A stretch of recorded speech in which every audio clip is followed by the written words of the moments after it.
me turn the 20 years to like 6 months. I should, right? Yeah. Lydia, how do you do it? Maybe you have very soft hair. You know what? My favorite thing is when people say that I can't go natural because of my hair. The thing is, it's what you were born with. You just have to figure out how to keep it. But the pain. Oh, no. It's not painful. It isn't. You see, here's the thing. If you have permed hair and it's straight, you use a tail comb to comb your hair. You don't have pain when you're combing your hair, right? But imagine you take a tail comb to comb your natural hair. You would die. That's not possible. It's not possible. So it's really, because I've been there before. I've had so many clients who are like, I can't. And then now they can't imagine their hair anyway. And you can still have your weaves and everything else. There's nothing wrong with it. And still have fun with your own hair. Yes. At what point did you decide to go natural? Funny story. After secondary school, I didn't perm my hair. Oh. My hair was afro and I loved it. But peer pressure. Oh. You know, to prove that you have finished school. Rite of passage. I permed my hair. And for a very long time, I experimented. I did a perm cut. But I just always, knew that I wanted to go natural. And here you are today. And here I am. And it's so beautiful. Thank you. Thank you so much. Okay, going natural is one thing, but starting a business with your mom is another thing altogether. Tell us a bit about the genesis of Kinky Matters. So Kinky Matters started about 30 years ago. 30? 30, not Kinky Matters. So my mother formulated this hair recipe about 30 years ago. She was a housewife, and that's what she used to do, to sell it to the church and the area. Everybody used to talk about this miracle product. To be very honest, I didn't get it. But we always said one day we're going to turn it into a business for her. And every time I wanted to, I would just say, okay, where am I going to get shea butter from? Where am I going to get this from? And then when I transitioned to natural hair, I had no clue what I was doing. So I started a blog called Kinky Matters to explore natural hair, figure out, with other naturalists. And I was using the product. But because, when something has been in your house for a very long time, you're like, But then I went through this really bad hair breakage, and I used the product. It worked, and I was like, wow, okay, it really does work.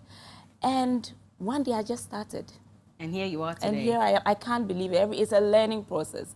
But every day, I always say that the business started before me. Because I'm kind of changing and trying to figure things out as I go. But were you also under pressure to start a business? Because when you're a personality, they always say that it doesn't last. So you need to have something to fall back on, some financial help. And so starting a business is definitely the way to go. Were you under some pressure for that? No, not. I've always, danced to the beat of my own drum. But this was from me and from my mother, especially, because we had always said we would, her dream was for people to have her secret hair recipe. So when it started, it was not something I sat down. You're right, it's always good to have, another source of income, but it was really never, okay, so this is how we're going to do it. I did a few batches, put it online, tested, and it sold out. And then I was like, okay, how do I register for FDA? How do I do this? I was literally figuring everything, but it's really started off as a passion project. And here you are today. Would you say that as African women, we've gotten to a point where we should all go natural, go back to our roots? Yeah. I don't want to sound like one of these naturalists because there's a whole conversation. I'm always team do what works for you. When it comes to beauty standards, I don't want you to do something because you feel that is the beauty standard. When it comes to natural, I understand for a lot of naturalistas is, power to the people. And it's something you become. There's something empowering about it. But I would love for us to get to a place where we are comfortable in our own beauty. If you want to wear a weave, wear it because it's something you love, not because you believe without it you're less beautiful. If you want to perm your hair, even though, I have my own reasons, perming hair. I mean, beyond the health concerns. The health, if it wasn't for that, there are natural people who actually straighten their hair with a hot comb. So your hair doesn't have to be afro. I just believe that you should embrace yourself, love yourself for who you are, not because of someone's definition of what beauty is. Is it something that a lot of people, and I agree if you put your hands together, but is it something that a lot of people, whether male or female, are struggling with, being themselves, because there's so much peer pressure on social media, everywhere you go, especially here in Ghana? Oh, yes. I mean, it's easy for me to say, but even I have had my struggles. We all want to be accepted. We all want to be loved. We all want to turn heads, no matter who you are. When you walk down the street and someone goes, oh, you look nice, you know, so there's that pressure to, you know, every day you wake up, you're battling between who you want to be and who you feel society expects you to be.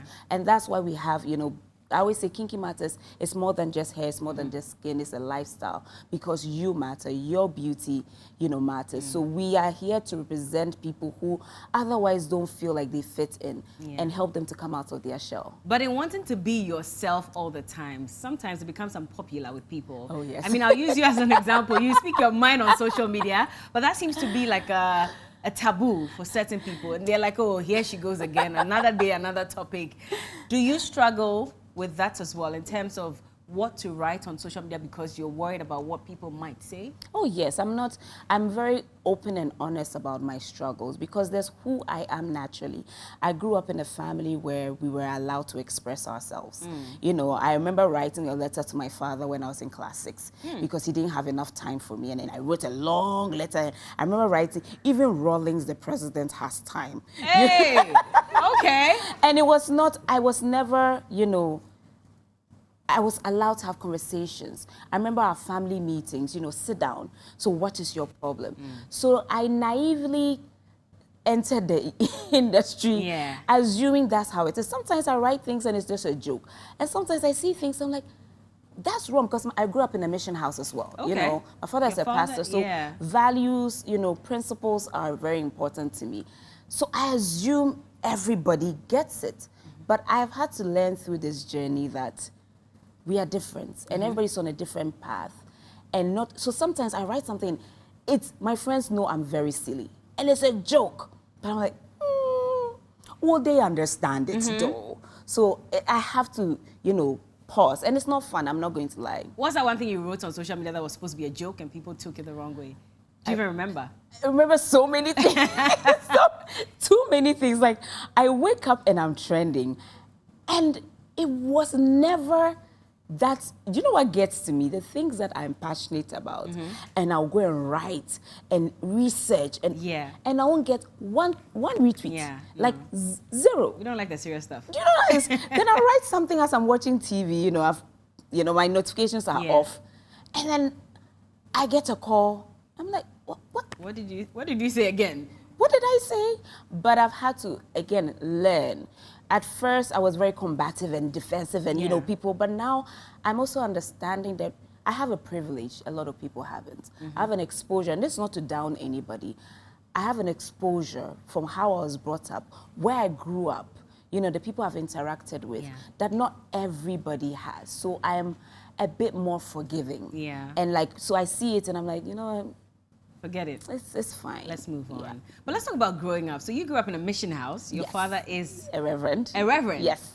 So were you forced to toe a certain line and make sure, of course, you were allowed to speak your mind, but when it comes to morning devotion and stuff, you're like... Oh, I've done the morning devotion. I've done it too. You've done it, eh? 5 a.m. Do you still do it?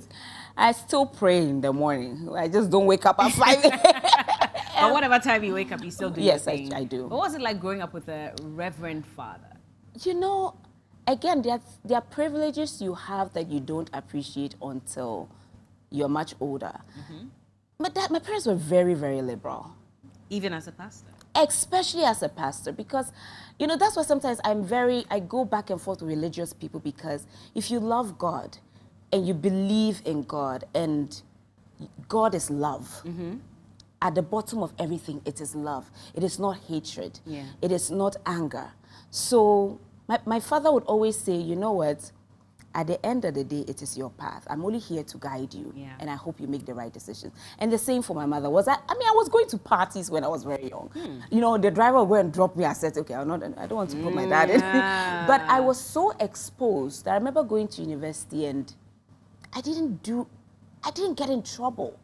I was not the kid who was doing really bad things. I was not doing drugs. I was not doing any of those things because my parents didn't shield me. Yeah. It was really, you're an adult now. Look, let me tell you this story. I was not allowed to paint my fingernails when I was young. Because when we grew up in America, every kid has... they all have it. They have, so you move to Ghana, and Ghana is like, small girl. Yeah. So I remember telling my mother, I want to paint my nails. She said, you're not allowed to until you finish GSS. But when I finished GSS, my mom got this, like, it's like a bucket full of different nail polish colors. Oh, wow. To go crazy. Wow. So those are the values and principles I grew up on. I see, that's interesting. But you know the thing about pastors' kids? Yes, I know. Listen, and it's true. It's real. Like, he's so busy shepherding, you know, his church. And then there's this one child that's disturbing his life and doing everything. Was that you? You know what? But the thing is, my parents are very proud of me. I'm proud that I never brought any, if anything, I was just very outspoken. But I never got into any real trouble. But I always defend pastors' children because a lot of times we are projecting our own expectations on them. They are regular people, you know. They are regular people. Someone said thank you. Is it a pastor's child here? Oh, there is, okay. You know, we are regular people. If anything, we have a lot of pressure to look and believe a certain, act a certain way. And remember, it's my father who is the pastor, not me. Do you understand? Yeah. Not me.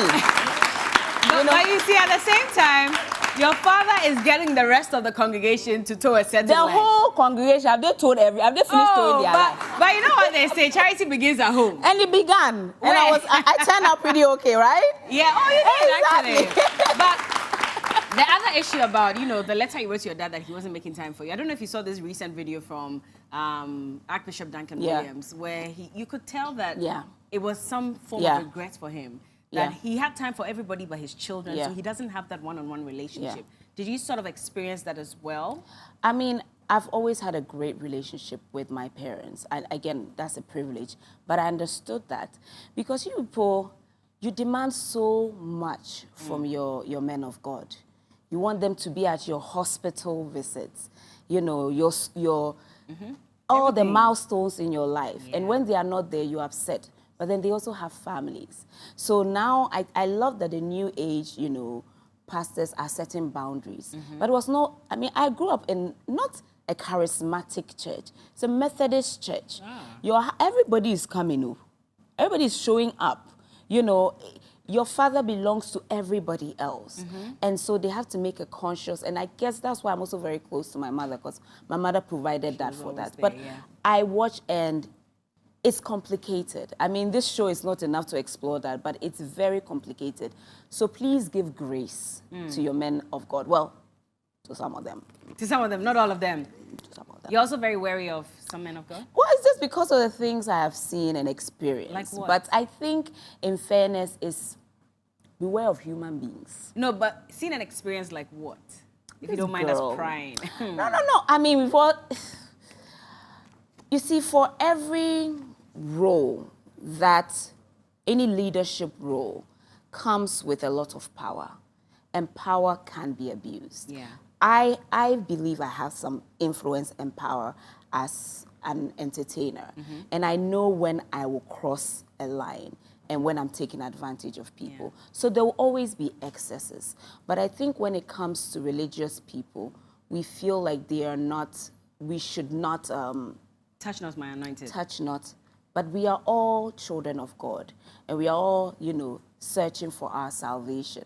And if we go wrong, just as God will reprimand us and punish, so as they will. And what I love about my father is he's always very honest about his journey and his regrets. So I think it's a high standard, and it's an example I've seen, and I kind of expect it in others, but I also understand that, again, I don't think the world has enough love.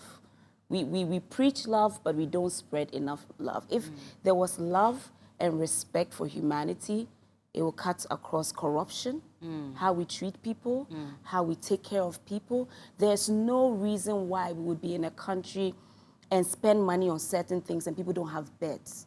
Do you get me? If we were to be the Christians we are on Sunday, or Muslims we are on Fridays, or whatever you believe in every other day of the week, the world would be a better place. But maybe I'm just a dreamer. But then people would also say that that's the job of the leaders that we vote into power. Of course. And so clearly you've spoken against leadership in this country so many times. Yeah. Maybe your most recent was the ECG blackouts, probably. They should give us time to, you know. But over time, you feel that leaders have failed us? Oh, Bella. You know, leaders have failed us and we have failed ourselves. Okay. In the process. And the reason why I keep coming on, because when I talk about love, it sounds like a fairy tale. But truly, if we were everything we preached, it would be a better place. You know, I always say I'm a punctual person just because of how I've been brought up. And so if I'm running a company, I have to set the precedent for my workers to follow. So I'm always team. It is our responsibility, but it's also the leader's responsibility. And we have all failed each other. Failed each other, one, as people, we don't hold our leaders accountable enough. And then our leaders don't feel like they should be accountable to us.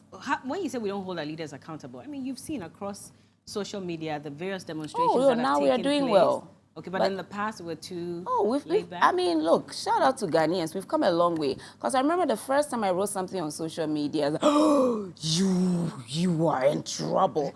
But now I don't have to talk too much. I see a lot of young people, you know, trying, and it's not easy. But then there are also people who will say, oh, shut up. You know, it's politics. You're an actress. What is politics? The road you do, when it floods, it's all politics. So we have a lot more to do. I'm amazed at the young people in this country are just fantastic because they are trying. It's not easy, but we still have a long way to go. I'm sure you've had people say that every time you speak up against any ill in society, then it means you've probably been paid by the opposition or you belong to one party. See, I just wish that my bank account was reflecting all of this. Do you understand? That's the only thing you've not been paid by that's the only thing that upsets me. That, you know, because I look at my account and I'm like, because then you see me driving or, you know, in my small, you know, corner, and you're like, so all the money they pay there. I've not been paid. If I was paid, then I gotta look it. But you look like you've been paid a lot of money. I was just blessed to look rich. Oh, yeah, and you look the part. If there's one thing that, you know, government needs to fix immediately at this point, what would it be? I would say roads. Roads. Over electricity? Over... See, electricity is also very... Okay, let me not limit it to one thing. Basic needs. I think Ghanaians don't want too much. We don't want flying cars. We don't want... They promised us SkyTrain. Oh, yeah. No, the minister said no. That was... Whom am I? But, you know, I've done a lot of charity work. Recently, I was in my village, Ekumfi, Edumafa, shout out. Okay. And the poverty there. I took my grand aunt there, and she was so grateful because she told me she doesn't know if the road is so bad that I can't imagine her sitting in a car to go to our village. Just give people the basics. And the rest, we are hardworking people. We'll figure it out. Just give us good roads, hospital, electricity, water. The rest, we will have all the extras, all the makeup, all the those are add-ons. But give us the basics and we'll figure it out. Is that too much to ask? No. It's a reflection of our votes, then. Yeah, it's a reflection of our votes. It's complicated, Bella. I mean, that's why I say I don't speak on a lot of these topics as much as I used to because it's so nuanced and complicated. But I really do hope for a better Ghana. Would you want to take up a position? You know, not really. I always say that just because you found Jesus doesn't mean you have to be a pastor. Okay? You can do good. Everybody feels like, okay, just because you should take a title. Now, if I'm drawn to it, yes, I will do it. But I'm very comfortable with being an actress, entertainer, Kinky Matters. But you can't fix the road if you're not in that position. No. But it's not my calling, but it's my job to support. Now, if my company gets to a certain place and I can do these things, why not? You know, some people are born to serve, right? Politics is actually a service. Yeah. You know, it's like being a nurse. Just because I like to care for people doesn't mean I'm qualified to be a nurse. Now, if I feel at that point I'm drawn to it, why not? But I've never felt this, okay, just because I want to go into politics. And yes, people go like, okay, so who should do it? Yeah. There are 1,000,001 people who are amazing. Every time it's election time, you people go and say, oh, it's between this one and that one. There are so many people on that ballot sheet, but you're not interested. You don't research about them. So you feel like you are torn between two parties when there are multiple. We should give a new force a chance. I didn't say new force. Not there. I said a new force. I said that you should give people chances. So, for example, that's a very dangerous interviewer. So, for example, the new force or butterfly. I would just, no, all I'm saying is... Or could be. I'm just going to say, you know, listen to all the candidates. Yeah. Don't make a decision based on one or two. Yeah. You know, even for your MPs. You know, I've never voted for one party. I've voted for almost... Oh, well. Yeah, because everybody and their message. Just listen. But if you come online and come and tell me that it's between one or the other, listen. When I stood for elections in secondary school, we were only two, right? But someone won, and the other was a deputy. Yeah. There's always someone who's going to vote for. Imagine if you all collectively decide that we are going to vote for Berla. You know, it's possible. Easy. Did you hear what she said earlier? It's a calling. I'm not there yet. Easy. But you know, we have to believe. I vote every election. I don't play. Oh, you don't miss? That's the one thing my parents instilled in me. No matter where I am, you'll vote. I will vote. I don't, because my vote is powerful. But that's the thing. There's voter apathy. And we experienced that when 2024, so last 4 years. The number of people who voted were less because you could tell that there are some who were disappointed and so didn't want to vote. There were others who just were tired. They didn't see why there should be. But you think that as a citizen, you should vote? Because that's my power. Okay. I have the power to make change. Not everybody can go on the street. Not everybody can be a politician. That one vote, if your vote meant nothing, they wouldn't be pounding fufu for you for one vote. Yeah. Your vote is powerful. And I take pride in that power. Because if there's 50-50%, I would turn the tides. So if you understand the power in your vote, you don't sit there and say, okay, I don't have a choice. You do. You do. And you decide, I will not vote for this person. Every election, people have said, you see. So you're voting this election? I'm voting. For who? I just don't know who yet. Because I'm doing my research. Honestly, I've not decided who. Okay. That's what I was asking. There's Butterfly, New Force, MPP, NDC. When I'm doing my research. That's electricity. Hey, I don't know. Oh, you didn't hear about the electricity last 4 years? I heard that we were doing Beatrice. I didn't hear about Green Street. The whole electricity. Oh, yeah. I remember him. Yeah. Well, we don't know. The first political party I fell in love with was Positive Domestication. Oh, let me tell you, that message hit me so. I was like, yes, positive domestication. Hey, I see. But people, there's power in each vote. There is so much power. If your vote did not matter, they won't be nice to you during election. You see, election time, when I'm talking, they are now, being very nice to me. Yeah. This is the time I can talk. They need your vote. It's like, oh, Lydia, come to this side. Hey, okay, but let's talk about acting. Yeah. And I know that for you, at least, you've been busy. You've been acting a lot. Yeah. There's been a concern about the movie industry and the fact that it's almost dead. Almost dead. How do you feel about that? Every time I talk about the film industry, I get very emotional and sad because there's life. We've used our mouths to kill things.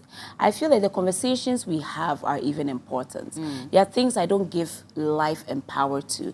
If just a few days ago, I think A Taste of Sin is on Netflix. Yes, it is. Celebrate it. Yes. Do you understand? How is something dead still? I believe in the underdog.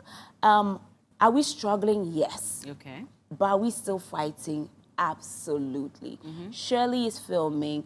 Ivan is filming. I mean, I did a film that premiered in Germany, first Ghanaian film that premiered all across Germany. Yeah. Let's celebrate those things.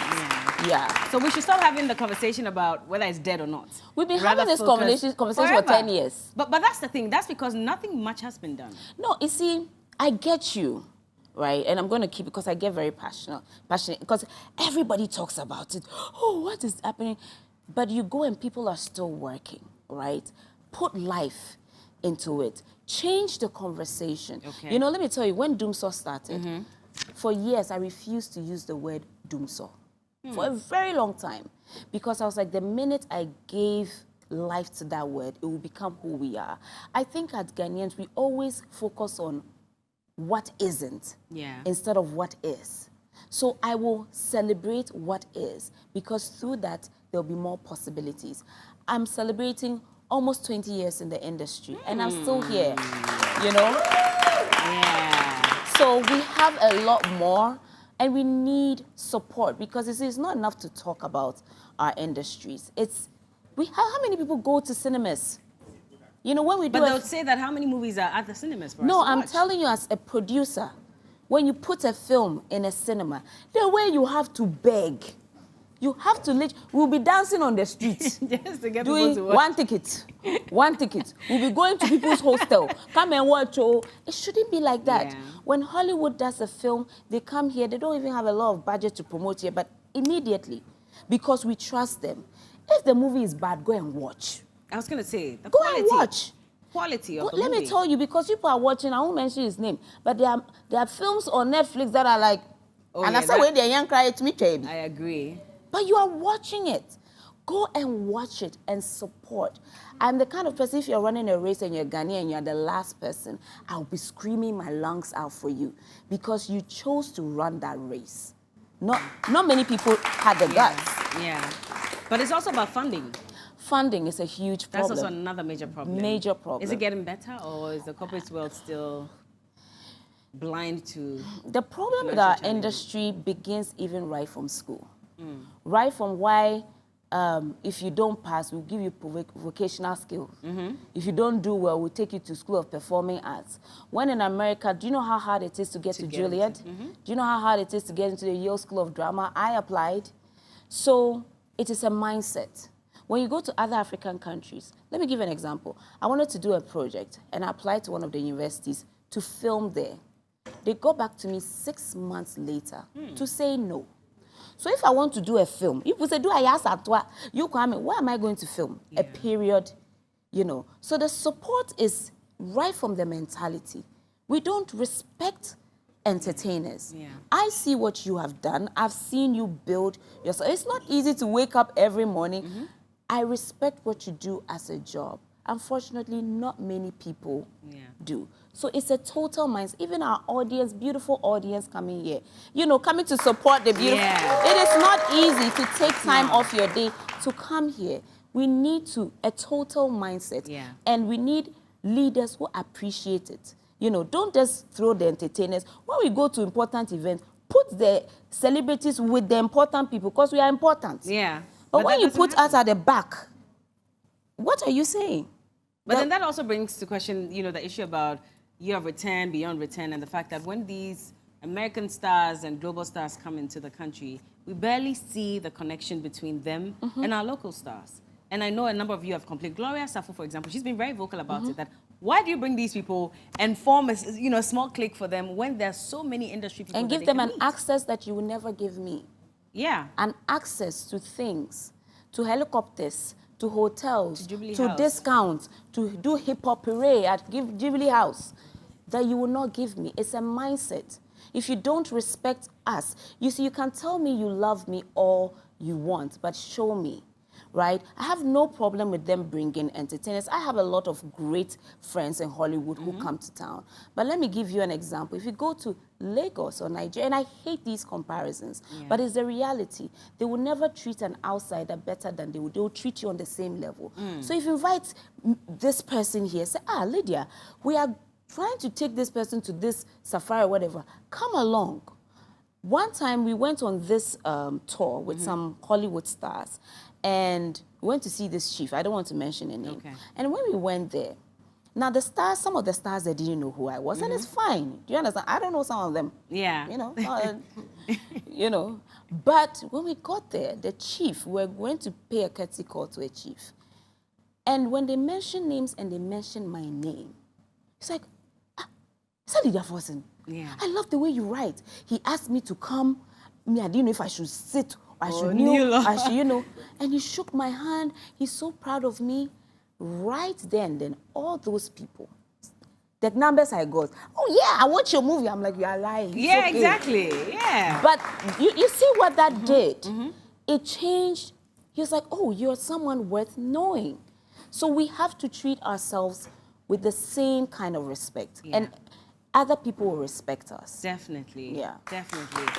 We have to wrap up on this conversation. I wish we could go on and on. There's so much, I know. You've got me to say to this girl. Oh, no. People who are good at what they do get you to talk. Oh, Lydia, gosh. but you've still been I on the forgot surface. myself. I thought we were just talking. Oh, they are recording. I got my nails off and everything. Oh, sorry about that.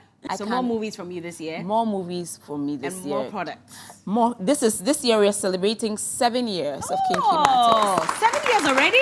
7 years. Unbelievable. 7 years. Congratulations. Thank you so much. Happy Thank for you so much. Thank you so much. Are you going to add on to the product here already? Yes. We are doing a whole. In fact, this is the first place you are hearing it. We're doing a total revamp. Nice. To celebrate our 7 years. I mean, I can't believe we have. But 1, 2, 3, 4, 5, 6, 7, 8. We have actually about 9 products. Wow. And it's been exciting. And thank you to everybody that supports Kinky Matters. And I cannot wait for you guys to see what we have in store. Definitely. Yes, and I'm going natural soon.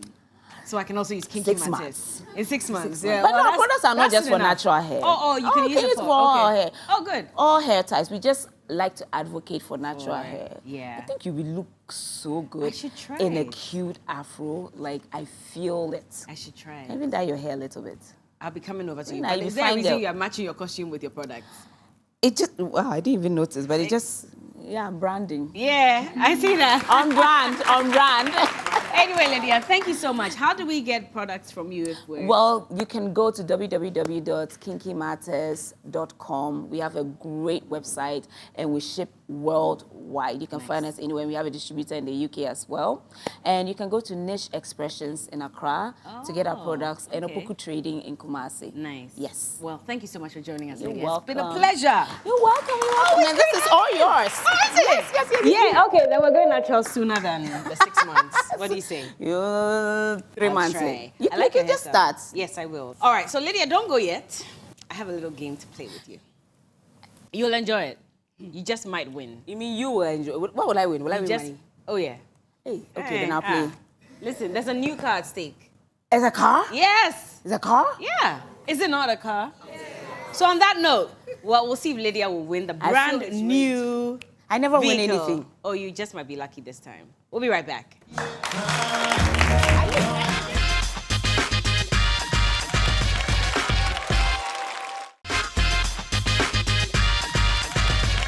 Welcome back, and this is the Day Show. It's time now for the special game that we have with Lydia Forson. And of course, because she's an actress, guess what? What are we playing?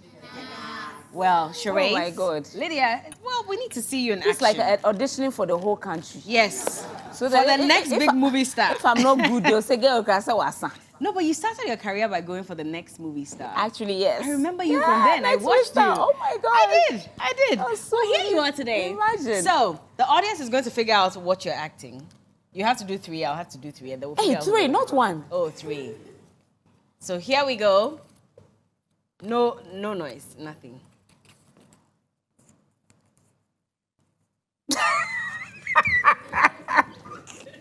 Okay. Hey, how do I do this? You can drop it somewhere. Okay. Yeah. Who wrote this? Who wrote this? Okay. Let me see what it is. Let me see what's making you laugh so much. Hey, which part of the paper? Oh, wow. I actually thought about it, you know, when you started laughing. Okay. Audience. Okay. What am I doing? Am I allowed to point at You can something? point, but you're not allowed to talk Okay. or make any sound. Doomsa!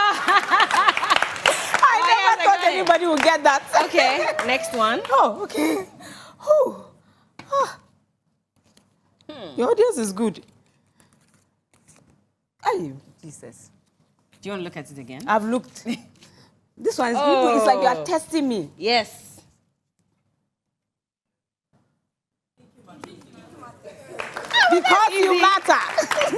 Okay, last one.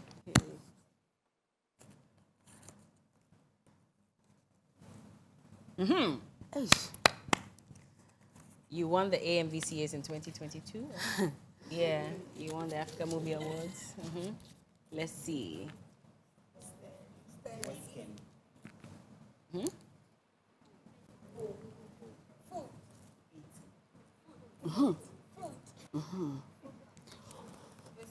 It's hot. It's hot.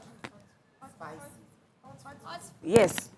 No, but it's a sentence, so it's not done yet. Okay, wait too. Ah! Hey, Bella, you don't want me to get it. Okay, now it's my turn. The way you are not rooting for me. Oh, I was.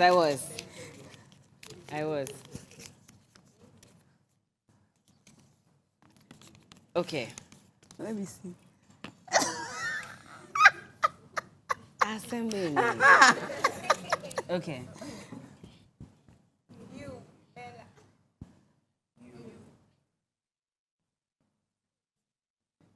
What's his name? Hey.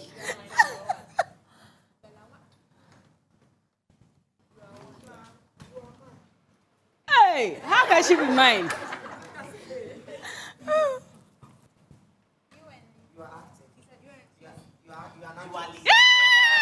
You are good. Because you said when you were doing, what's this? Yeah. I said, what is it? Okay, next one.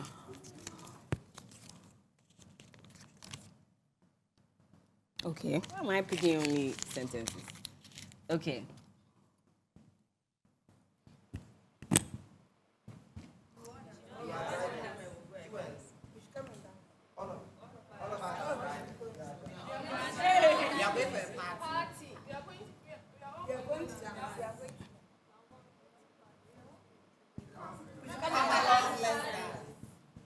Come, let's go for a party. Come along.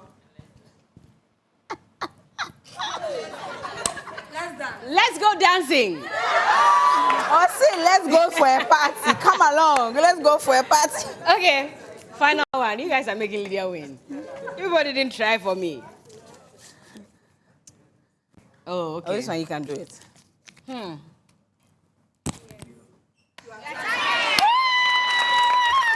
That was good. So who is the actress of the year?